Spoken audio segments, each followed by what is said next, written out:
Hey guys, StarkidTimMixer, xTimmyBx here. I don't really know what prompted this, but I thought maybe it's about time for me to make a video about the real me and, you know, the actual more personal things behind my videos. I don't really know what made me want to do it and why I'm doing it now. Yeah, I'm going to kind of drop all the persona and all the kind of over-the-topness of my normal videos and just kind of talk, just me to you, about the real me. So here we go. So in my intro I always say StarkidTimMixer xTimmyBx. For those that don't know, StarkidTimMixer is my Twitter name. That came about from me being a Starkid and a Mixer and my name being Tim. I don't know if that shocks anyone if you didn't know all along that my name was Tim, but my name's Tim. So yeah, StarkidTimMixer BeatboxPK, because obviously BeatboxPK123 is my beatboxing and parkour and gaming channel. And then TimmyB is this channel. So apart from Starkid and Little Mix, other fandoms I'm in include Harry Potter, Fifth Harmony, Pokemon, I love Pokemon, quite into Marvel, Super Mario, just a bit random things really. So I think I've touched upon a lot of the stuff that's gone on in my life in videos, but I think I'm all in one video. I'm just going to explain everything from the start of it all to present day. So at a young age, my parents got divorced, and at first I didn't really understand what was going on. All I knew is I was one of the cooler kids because I was one of the first to have divorced parents and have two homes, living with mum on the weekdays and seeing dads at weekends type thing. After a couple of years it started to get to me, and I never really knew it in myself that the depression was starting to build up inside me. I just felt a little bit different, I found it a little bit harder to start getting enthusiastic about things, and life started to get a little bit trickier for me. I found it harder to make friends and maintain friendships. Kind of got to the upper end of the lower school, so got to year 6. Actually initially failed the 11 plus, for those of you that know what the 11 plus is, appealed and got into quite a highly sought after grammar school. But at the start of this grammar school I was shy and quiet, I was nervous. I had one little escape from it all, and that was YouTube. I don't know why I started making videos. I actually started making videos just towards the end of year 6 as a laugh, but then when I got to year 7 I was like, no, I actually want to do this. I want to kind of try and make videos more often. So all through kind of year 7, year 8, year 9, year 10, I was just making videos. I went to a school where people weren't particularly fond of actually getting to know people. If they didn't really want to, they just kind of kept their distance and judged. It was a very pretentious, snobby school that I went to, which is why from the word go I didn't really fit in. I had my small little group of friends, most of which I'm still kind of friends with now.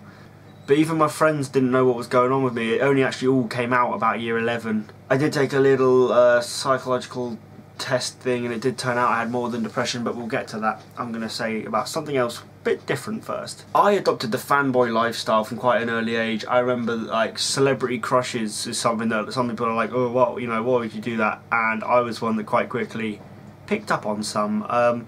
My initial celebrity crush was Miley Cyrus. I can't even explain it even now what that was like. When Hannah Montana first started coming on TV, I was like, I just think she was really pretty. Like what she used to look like with the long brunette hair and her voice combined, I was just like, yes. I can't explain it. I was just in love with her, and that kind of spawned other celebrity crushes, but she was like the original. But then, obviously now, I think I said it a few times, I just think she's gone weird. She's lost that attractive long brunette hair, and she's just gone weird. She's just crazy, and I'm just like, nah, you gone over the top, mate. Not interested. But I think on Miley Cyrus it spawned, obviously Little Mix was the main one, especially Jessie. Had a crush on Jessie for ages, and now, I can't really explain what's happened. Like, I don't have a crush on Jessie, but obviously I love all 4 of them. But, like, I love them as in, without being in love with them, if that makes sense. I just love them as in they are the best girl group ever. They're so inspirational. They always motivate me. And it's just, I can't explain it. I don't know whether guys can explain, whether, you know, it's loving a celebrity without being in love with them. Like, I will always love Little Mix more than I love other girl groups. Sorry for family. But I'm not in love. with Jessie anymore. I just love her. Yes, I love her slightly more. I don't know, I'm trying. Basically, I love her more than the other 3 members, but I'm not, like, crushing on her. Whereas Camila Cabello, oh my god, is there a human being more perfect? No. No, there isn't.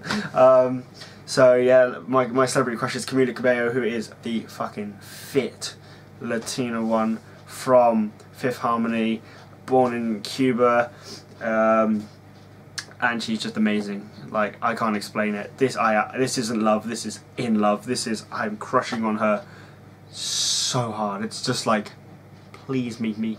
Please, can I meet her one day and hug her? Like, it will change my life. But yeah, in between that, kind of Scarlett Johansson. Again, I don't really know if that was ever a proper, like, celebrity crush. That was just, she's up there with some of the hottest. I mean, I don't want to look like the kind of guy that's all about the looks. Like, I'm not. I just think, hey, let's decorate the wall with hot girls. Because, why not?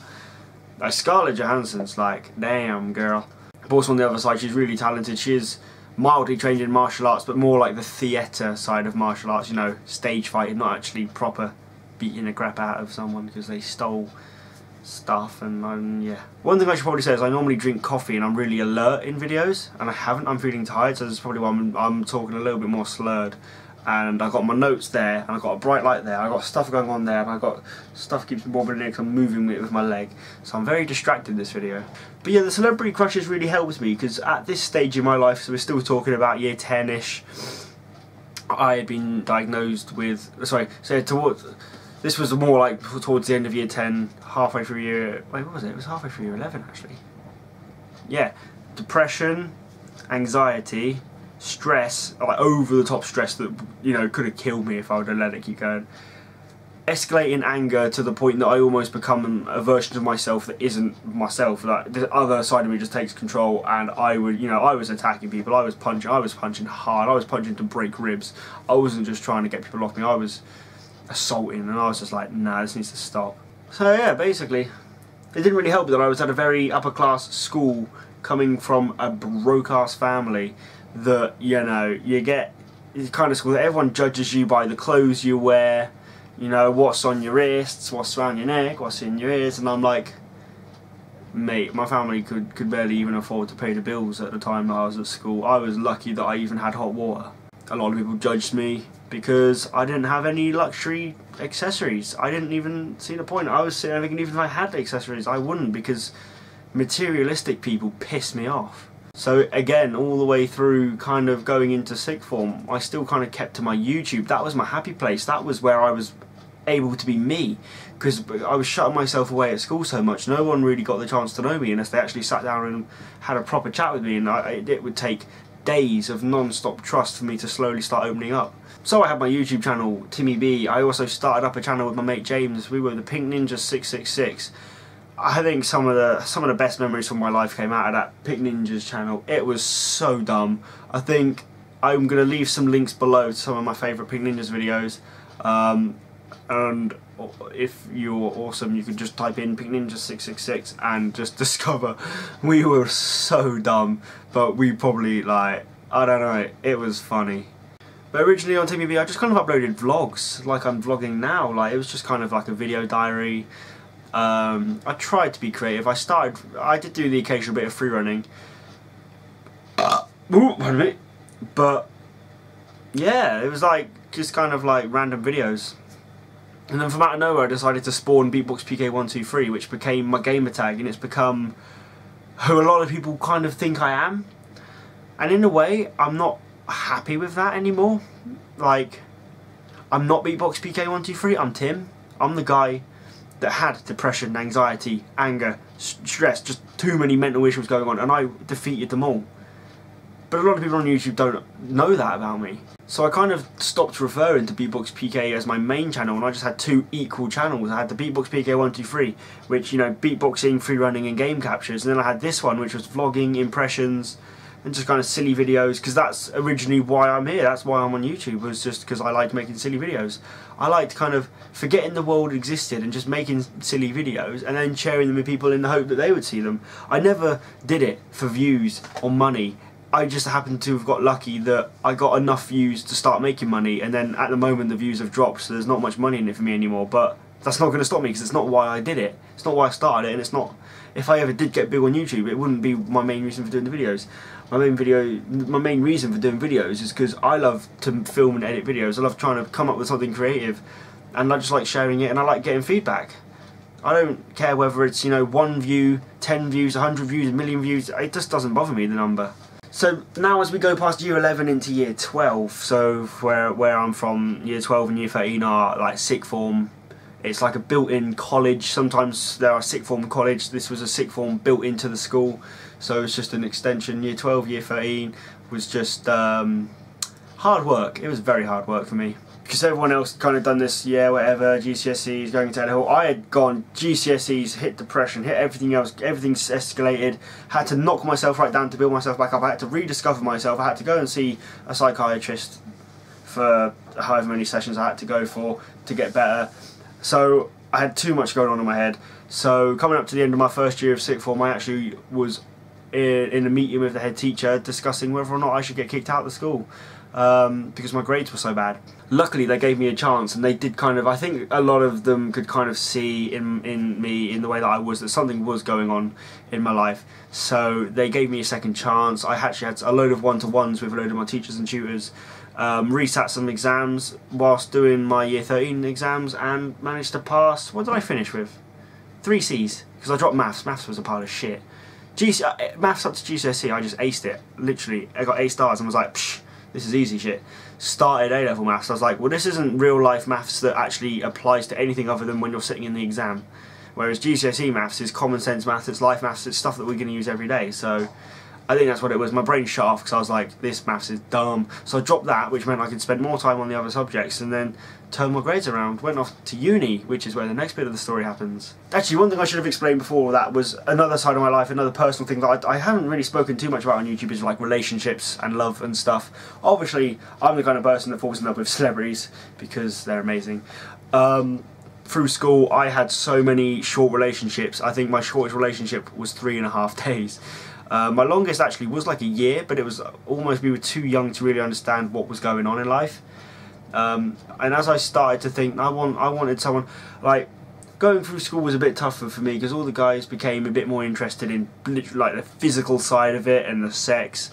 And I think it was part of I grew up way more with my mum than my dad, and I became very feminine and kind of adopted a lot of her traits. And it's like, I didn't want to get with someone just for sex. I wanted like relationships. I wanted a proper, like, we can be, you know, two people becoming one, and just we're so united and we understand each other more than anyone else. I wanted someone that could, you know, someone that I could open up to fully, and someone that could feel like they could open up to me. It's what I still want in life. I just want that kind of really close bond relationship. Like, at the moment I've been single for like 5 years because, I don't know, I gave up after having all these short relationships that every time it's just like, oh, it's just not working out, and I'm like, communicate with me, let's work out what's going on, and they just ended the relationship. So obviously through sixth form I was very alone in that, and I went off to uni, and that's where there was a huge section of my YouTube channel that was taken over, because after however many years it was of not even being interested in girls, because like all through sixth form, like I said, yes, I was lonely, but I was also like, don't care. I went to uni and became attracted to the buddy girl, and it's still hard for me to talk about it all now because, like, I don't even know what went on in my head. I was like, yeah, I'm not really going to uni to find love, I'm going there to get educated further. And I met her, and I was just like, everything that I just spent like 2 years shutting out my mind just came back in. Like, I developed such a crush on her, and I told you guys that, and I told Facebook and Twitter and my mum, and I was just like, there's this girl. And yeah, that went nowhere because reasons that have been said in so many videos. I'm still kind of hurt by it all now. For those of you that don't know, she from out of nowhere, even though she knew that at some point I liked her and I wanted to get closer to her, she randomly decided to tell me that I'm a bad friend and I'm self-centered and all of this stuff, and obviously that kind of hurts. As well as Buddy, I did meet Emmy at uni. Again, we don't talk, we're not exactly friends anymore. kind of the same thing happened. I don't do well with people telling me I'm a bad friend and I'm self-centered and I'm selfish, because I am the kind of person that never stops doing things for other people. So came back home. I dropped out of uni after my first year because I wasn't having fun. I was struggling. I had so much going on here. And my uni, so where I am here is a place called Buckingham. It's like in the middle of England, and my uni was right, it was on the south coast. My house was like 300 metres from the sea in Bognor Regis, and I'm just like, I need to be in Buckingham where shit's going down. So in the end I was just like, you know what, I can't believe I'm saying this, but after all these years I wanted to be a teacher. I don't want to be a teacher. And then about a month after that I was looking back like, why did I ever want to be a teacher? Like, can you imagine someone that talks like me and acts like me and thinks like me being a teacher? It's like, nah. In earlier YouTube videos I think I was a lot more posh. I don't really know what happened, it's just the people I was hanging out with. I had a very outdoorish life. I became a chav basically, and a hoodie, and I was hanging around with people, not getting my work done at home like I should have been. And I just kind of, I find it funny because some people hear people talking the way that I do and I don't pronounce certain words or letters properly, like, you know, water, butter, Harry Potter, whatever, and they assume that I'm uneducated. And I'm like, well, this is fucking awkward because I went to one of the best schools in the area, and yes, I didn't do great. I did alright, I passed through. It's the voice that's in my head, isn't it? You kind of talk, when you're thinking there's a voice in your head, and I'm just talking the way that the voice in my head talks, so that's why I talk like this. But then again, the British people, I probably sound a bit like, chav, innit bruv, brap brap, but like, I'm on Xbox a lot, and whenever I bump into Americans, they're like, your accent, and I'm like, I don't really have an accent, I just talk like this, I'm British. And there isn't a British accent, there's like 500 accents in Britain alone. I think there's an accent, but never mind. But yeah, loads of people seem to love the way that I talk. I don't know how many of you that watch my videos aren't from England, so, you know, you assume that British people talk like this. This is the voice that I sometimes have to use on the phone in interviews, and I hate it, so I don't really talk like that. That's not me. Like, this is me. So yeah, I came home from uni and ended up on job seekers because I couldn't get a job. I applied to Tesco 4 times. They rejected it 4 times. Well, fuck you, Tesco, because I work right next door to you at a place so much better. Basically what I do for a living is I check the quality of street lights and car lights, indicators, any kind of optical arrays and stuff. And at the same time I'm kind of training to be a technician in the place that I work. I'm hoping they'll kind of eventually one day let me be a technician, not just kind of an operator. But it's so much fun. It's ridiculous. I didn't think, like, everyone's like, oh yeah, Monday to Friday, 9 to 5. And it's like, having a job is fun. You meet some interesting people, and you kind of just feel that sense of, you know, you're making money. I'm making money from my job. I'm making a little bit of money from YouTube as well. So I've got 2 incomes coming in, and like I said earlier, I came from a broke family, so there's this real kind of self-esteem boost happening right in this little heart of mine, because suddenly I'm making myself, you know, I've got money coming in, I've got stuff, I can go to events, I can buy myself nice things, and I'm just like, ooh, it's exciting. You know, growing up it was all hand-me-downs and charity shops, and nothing was ever luxury, so it's weird to have an Xbox One and just being able to buy, if there's a game I want, I don't even have to think about the price, I'm just going to buy it. So life's kind of much better now. At some point I always get the timing wrong. I think it was about year 11 I met Kay, and I always talk about Kay. I refer to her as my sister. She'd gone through a lot of the same stuff that I'd gone through, and it's like, it's weird because when you have mental health issues you think you're alone. One of your first thoughts is, I'm so alone, no one's ever going to understand me. And when I got out of it and I started talking to other people and helping them, and I was like, holy crap, we are really not alone. So I've kind of been giving Kay that boost, because I think she originally thought she was alone, and she thinks that like no one's ever going to fully understand her, and I'm like, I have been through everything. I went through hell and back. I tried to kill myself twice.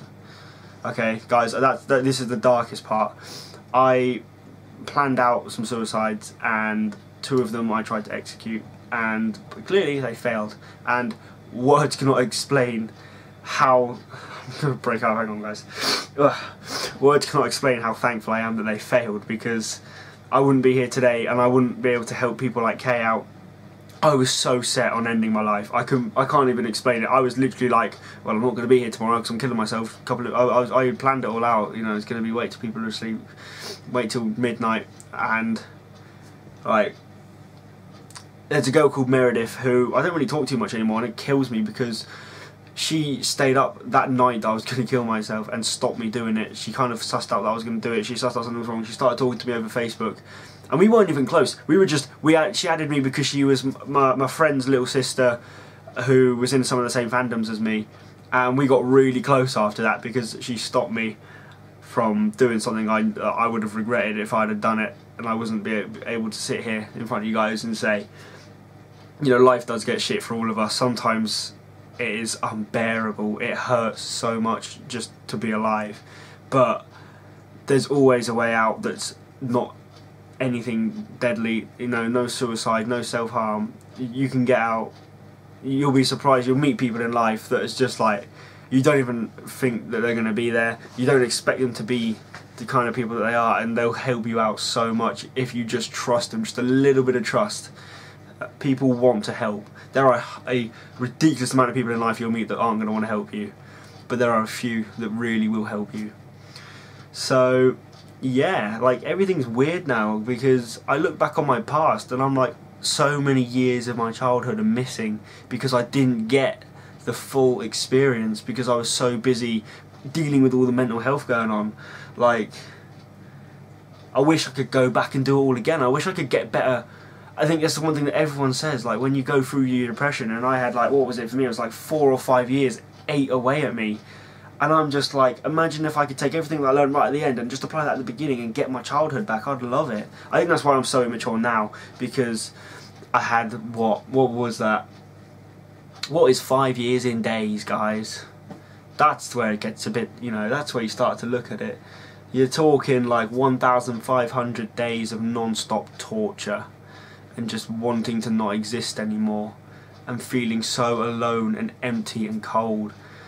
And after coming out of all this, I'm like, I'm a whole new person, and it's so weird because I think I scared a lot of people away when they realised that I had depression and I was actually self-harming for a little bit of it.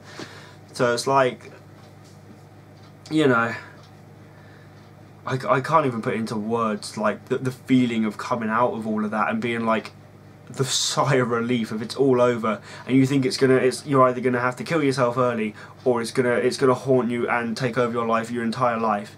And the weight that comes off of you when you come out of something like that, and it's like you feel like a whole new person. And so that's where I am at the moment. I'm still kind of discovering who I am because I still don't know. I am still slightly lost because I was so sure of who I was when my depression was in, and now it's over. I'm like, I'm not the guy that has to be alone and has to be picked on.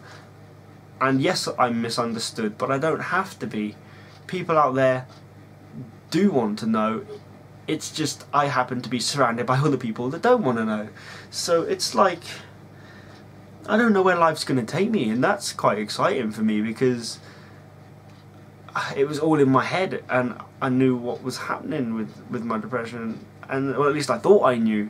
And now I'm like, you know, unlimited possibilities from this position. I'm just like, where do I take my life from here? So yeah, that's kind of the real me. I think this video has been really long, so sorry about that, but I needed to do it because, yeah, I've been debating on not doing these YouTube videos anymore, but in the process of filming this one, I've decided I am definitely going to keep up my channels, and they're only going to get bigger and better from here. I'm going to get more organised with them because I'm still using old intros and outros, and if you guys can bear with me for a couple more weeks, I'm going to get new intros and outros ready for Christmas. I will probably announce a little break for Christmas, so I'm not trying to film over the Christmas break, and that way, whilst I'm not filming, I can edit together some new intros and outros, because my outro for Beatbox PK still says at 360 videos. I haven't had a 360 for a couple of months now. I've had my XboxOne, so yeah. Anyway guys, seriously, I say it a lot, but I do love the people that watch my videos and have supported me through everything that life has thrown at me, and I hope you guys know, like I said that a few times as well, I'm always here for people that need help. If you need me, don't feel at all shy. Come and talk to me, message me, do whatever you can. I am pretty damn good at helping other people. You can guarantee if you're having some kind of problem, I've either been through it myself or I know someone that's been through a similar thing. So I'm the go-to guy, and I have realised that's part of who I will always be, is the go-to guy. There is no problem that I won't bust my ass to try and fix. So there you have it, guys. You're all fucking awesome, and yeah, love you lots. Latest taters.